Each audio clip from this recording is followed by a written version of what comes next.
Dear students, we are going to discuss about investigative thinking styles. بہت interesting topic ہے یہ. آپ نے دیکھا ہوگا ہر بندے کا سوچنے کا طریقہ فرق ہوتا ہے. تو آج ہم نے انویسٹیگیٹو تھنکنگ سٹائلز کے بارے میں پڑھنا. فائنینشیل کرائم اسپیشلسٹ ہوں یا فراڈ ایگزامینرز ہوں, فورینسک اکاؤنٹنٹس ہوں, یہ سارے کے سارے دیکھا جائے نا تو پولیس والوں کی طرح ہوتے ہیں. پولیس ڈیٹیکٹیوز انٹرنیشنل پولیس کی طرح ہوتے ہیں. یہ نمبرز کے ساتھ اب بالکل اچھے ہوتے ہیں فرینڈز, کیونکہ انہوں نے نمبرز کے ساتھ ہی پلے کرنا ہوتا ہے. تو نمبرز کے ساتھ جتنے اچھے ہوتے ہیں ہر وقت, کیونکہ نمبرز میں پلے کرتے رہتے ہیں, اسی طرح لوگوں کے ساتھ بھی اتنے ہی اچھے ہوتے ہیں. لیکن اگریسو ہوتے ہیں, کیوریس ہوتے ہیں, شائع نہیں ہوتے اور انوسینٹ بھی نہیں ہوتے. ہم اس کو ڈسکس کر لیتے ہیں. Last paragraph of this slide. They are good with people as they are with numbers and documents, and they are inclined to be curious, creative and aggressive rather than shy, isolated and retiring. تو ایک تو ہم نے یہ بات کر لی. اب ہم سٹائلز کی طرف چلتے ہیں کہ they are 4 different investigative thinking styles. پہلا انویسٹیگیٹو سٹائل ہے investigation as a method. Investigation as a method کا مطلب یہ ہے کہ پالیسیز اینڈ پروسیجرز بنے ہوئے ہیں, رولز بنے ہوئے ہیں. آپ نے کوئی بھی انویسٹیگیشن ہو, آپ نے صرف اس پالیسیز اینڈ پروسیجرز کے مطابق انویسٹیگیشن کرنی ہے. مطلب آپ کے پاس جو بھی انویسٹیگیشن ہے, آپ نے دیکھنا ہے اسٹیپ 1 میں آپ نے کیا کرنا ہے, اسٹیپ 2, اسٹیپ 3, اسٹیپ 4. آپ نے بس اس پروسیجر کو فالو کرنا ہے انویسٹیگیشن کو وائنڈ اپ کرنے کے لیے, نہ کہ آپ اپنے پروسیجرز کو کسٹمائز کریں. تو آپ خود دیکھیں کہ اتنی ڈفرینٹ ٹائپس آف انویسٹیگیشنز ہوتی ہیں. کیا ایک طرح کے پالیسیز اینڈ پروسیجرز کیا سارے کے سارے ڈفرینٹ ٹائپس آف انویسٹیگیشنز پہ فٹ ہو سکتے ہیں, مکمل اتر سکتے ہیں؟ تو آبویسلی ایک میتھڈ ہو انویسٹیگیشن کا اور انویسٹیگیشنز اتنی زیادہ ہوں ڈفرینٹ ٹائپس کی, تو آبویسلی آپس میں الائنمنٹ کرنا جو ہے وہ مشکل ہو جاتا ہے. Last paragraph of this slide. The investigator is trained in procedural steps of investigation and takes an evidence-focused rather than suspect-focused approach. وہ بس ایویڈنس اکٹھے کر رہا ہے, وہ یہ نہیں دیکھ رہا کہ اس میں فراڈ, اس نے سسپیکٹ کو بھی پکڑنا ہے. بس وہ اپنے پروسیجرز کو فالو کر کے ایویڈنس اکٹھے کر لے گا. اب ہم نے کلاسز میں, کلاس رومز میں آپ کو مینولز پکڑا دیے جاتے ہیں, بکس پکڑا دی جاتی ہیں, یہ لیں جی یہ انویسٹیگیشن اس طرح سے ہونی ہے. یہ جبکہ ایسے نہیں ہے. اب جو ہم پیراگراف پڑھنے لگے ہیں ویری ویری انٹرسٹنگ ہے.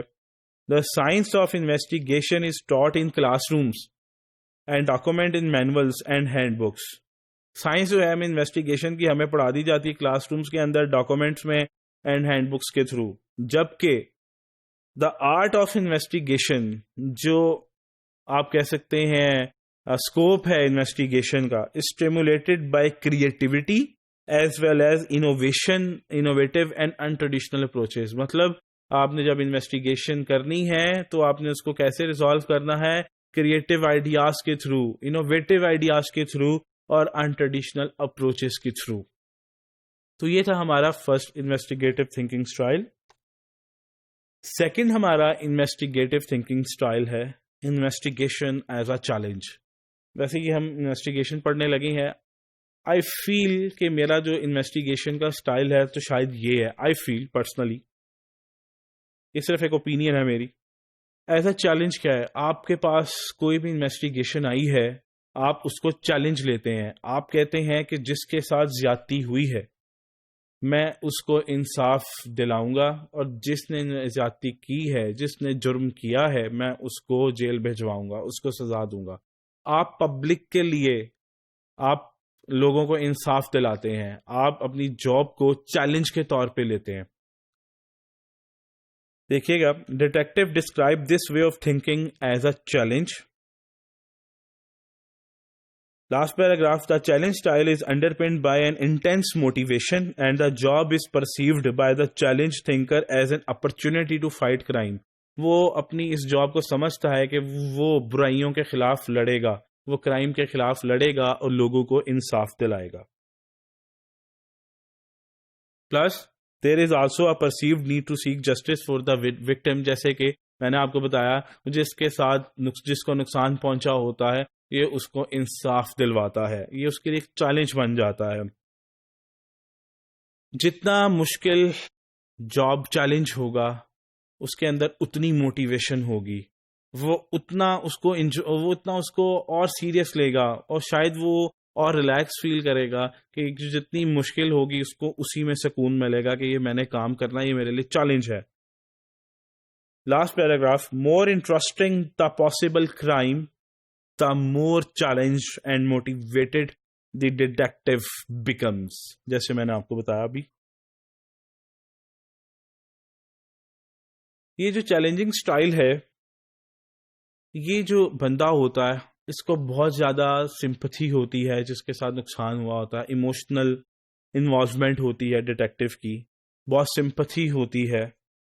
Challenge thinking style often involve deep emotional involvement by the detective.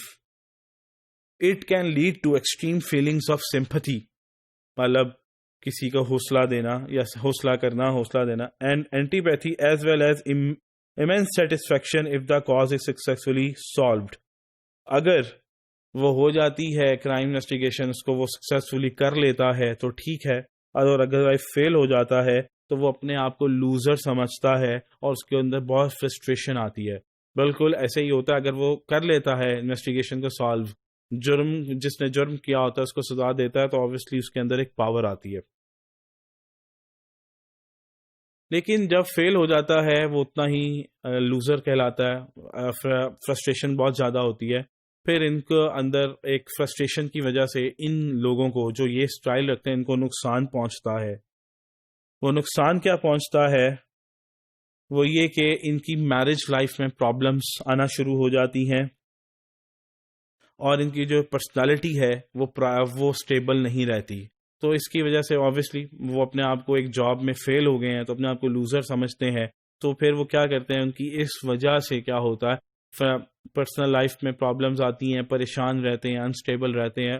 تو مطلب یہ ایک مسئلہ ہوتا ہے. تو balancing in life is very important. Job is the separate element and personal life is the separate element. یہ تھا ہمارا second investigative thinking style. Third ہمارا ہے انویسٹیگیٹو ایز اے اسکل. اس بندے کے اندر انویسٹیگیشن کو حل کرنے کے اسکلز ہوتے ہیں. وہ کیا اسکلز ہوتے ہیں؟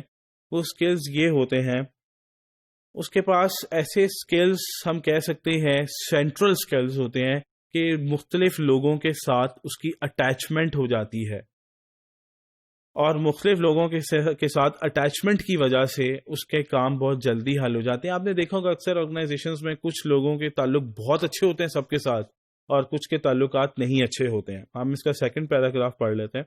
A set of personal qualities and abilities that revolve around the central skill, ایک ایسا central skill ہوتا ہے of relating effectively to a diversity of people at a number of different levels throughout an investigation. ان کا جو skills کے بعد جو central skill ہے وہ لوگوں کی عادتوں کے ساتھ ملتا ہے. کہتے ہیں نا میری مینٹیلٹی اس کے ساتھ مل گئی, ہم بہت اچھے دوست بن گئے. اسی طرح ان کے skills دوسروں کے ساتھ میچ کر جاتے ہیں تو پھر ان کے ریلیشنز کیا ہوتے ہیں, بلڈ اپ ہونا شروع ہو جاتے ہیں. اور جو فورینزک اکاؤنٹنٹ, فراڈ آڈیٹر یہ اپنے ریلیشنز کو سکسیسفل کرنے میں یا ریلیشنز بنانے میں, ریٹینشن کرنے میں کامیاب ہو جاتا ہے, اس کی موسٹلی انویسٹیگیشنز کافی سکسیسفل جاتی ہیں. سکسیسفل کا مطلب یہ نہیں ہے کہ ہر انویسٹیگیشن میں فراڈ ہوا یا نہیں ہوا, وہ ریزلٹس اس کے ٹھیک ہوتے ہیں. A detective who employs the skill style is successful at relating to and building relationships with others in order to ensure successful prosecution of a suspect. اب ریلیشن کس طرح کے, with witnesses, whistleblowers, victims, suspects and managers. اب اس کو تھوڑا سا مزید دیکھ لیتے ہیں کنسائز کر کے کہ پولیس انویسٹیگیشنز کے اگر ہوں تو ان کے تعلقات کن کے ساتھ اچھے ہونے چاہیے, کرمنل جسٹس سسٹم کے ساتھ, مجسٹریٹس کے ساتھ, اینڈ ججز کے ساتھ, اینڈ جوریز کے ساتھ. اور پرائیویٹ انویسٹیگیشنز میں کن کے ساتھ تعلق اچھے ہونے چاہیے, various internal and external information sources جن کے پاس انفارمیشن ہوتی ہے ان کے ساتھ تعلقات اچھے ہونے چاہیے، اور انویسٹیگیشن کے اندر جو لوگ ہیں ان کے ساتھ بھی تعلقات اچھے ہونے چاہیے. تو کیونکہ انفارمیشن نے آنا ہے ڈفرینٹ سورسز سے، تو جہاں سے انفارمیشن آنی ہے جو انویسٹیگیشن کے اندر شامل ہے ان ساروں کے ساتھ اگر تعلقات اچھے ہوں گے تو اس کی انویسٹیگیشن بہت سکسیسفل طریقے سے پوری ہو جائے گی. لاسٹ ہمارا جو تھنکنگ سٹائل ہے وہ ہے investigative style as a risk. Forensic accountant کو چاہیے وہ رسک لے، بالکل لے، لیکن وہ دیکھے کہ وہ لیگلی جسٹیفائبل ہونا چاہیے. جو رسک وہ لے رہا ہے وہ انویسٹیگیشن کو مکمل کرنے کے لیے ہونا چاہیے، لیکن جسٹیفائبل ہونا چاہیے. Taking a risk that must be legally justifiable in order to be proactive through the use of creativity in discovering and developing information into evidence. جو وہ انفارمیشن لینا چاہتا ہے جو اس کو بعد میں ایویڈنس کے طور پہ کنورٹ کرے گا، اس لینے کے لیے انفارمیشن جو وہ ایکشنز لے، وہ جو رسک لے رہا ہے وہ لیگلی جسٹیفائبل ہونا چاہیے. اس کے لیے 3 سٹیپس ہوتے ہیں. کریٹیوٹی، اس نے کوئی نئی انفارمیشن کریٹ کرنی ہے. Second, Discovery of relevant and important information, and third ہے development of information into knowledge and evidence. So جو وہ رسک لے رہا ہے اپنی انویسٹیگیشن کو مکمل کرنے کے لیے وہ بالکل رسک جسٹیفائبل ہونا چاہیے. Last paragraph very important. The risk style is particularly useful in protracted and complex investigations whereby strict adherence to the method style has been unfruitful. جو لمبی اور انویسٹیگیشنز ہوتی ہیں، جو کمپلیکس انویسٹیگیشنز ہوتی ہیں، اس کے لیے ہمیشہ جو ہے وہ رسک سٹائل یوز کرنا چاہیے تاکہ آپ کی انویسٹیگیشنز ہو سکیں مکمل. اور اس میں آپ کا میتھڈ سٹائل اگر آپ یوز کریں گے پروسیجرل والا تو اس میں آپ پھر فیل ہو جائیں گے، وہ آپ کے لیے انفروٹفل ہوگا. ہم نے جیسے جیسے انویسٹیگیٹو سٹائلز پڑھے ہیں 1 2 3 4، تو یہ بالکل ان کی ریٹنگ اس طرح سے ہے کہ جیسے جیسے آپ کی انویسٹیگیشن جتنی مشکل ہے اس کے مطابق آپ نے تھنکنگ سٹائل یوز کرنا ہے. اگر بہت لمبی اور بہت کمپلیکس انویسٹیگیشن ہے تو انویسٹیگیٹو سٹائل 4، اگر اس سے کم ہے انویسٹیگیٹو سٹائل 3، اگر درمیانی قسم کی ہے انویسٹیگیشن کوئی بہت لمبی نہیں مشکل نہیں 2، اینڈ دین بہت ایزی ہے تو انویسٹیگیشن سٹائل 1. تو یہ تھے ہمارے ڈفرینٹ انویسٹیگیٹو تھنکنگ سٹائلز.